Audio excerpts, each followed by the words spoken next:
कारण संपूर्ण पुस्तिका चाळली मी साहेब, अल्पसंख्याक विकास विभागाचा कुठेच उल्लेख नाही आहे। वास्तविक महायुतीच्या शासनाने अल्पसंख्याकांसाठी भरीव काम केले, भरपूर काम करायची इच्छा आहे, नेक नियत आहे यांची।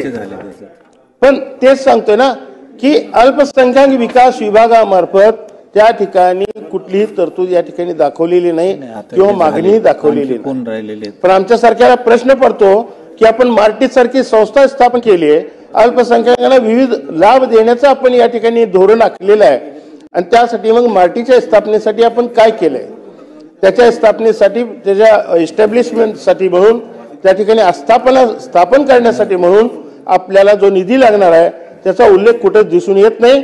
त्यामुळे तातडीने त्या संबंधीची तरतूद या पुरवणी मागण्यात करण्यात यावी आणि तातडीने त्याची कार्यवाही करण्यात यावी, जेणेकरून येत्या अकॅडमिक वर्ष त्याच्या आधी मार्टीचं कामकाज कुठेतरी सुरू झालं पाहिजे आणि त्या माध्यमातून या अल्पसंख्याक समाजातल्या विद्यार्थ्यांना त्या ठिकाणी त्याचा लाभ मिळाला पाहिजे आणि त्यांना रीतसरपणानं स्पर्धा परीक्षेचं त्या ठिकाणी ट्युशन्स त्या ठिकाणी उपलब्ध झाले पाहिजे। यासाठी ही तरतूद अत्यंत तातडीनं करणं आवश्यक आहे आणि म्हणून अल्पसंख्याक विकास विभागामार्फत या संबंधीची तरतूद करण्याची मागणी आपल्या माध्यमातून शासनाला मी या ठिकाणी करीत आहे।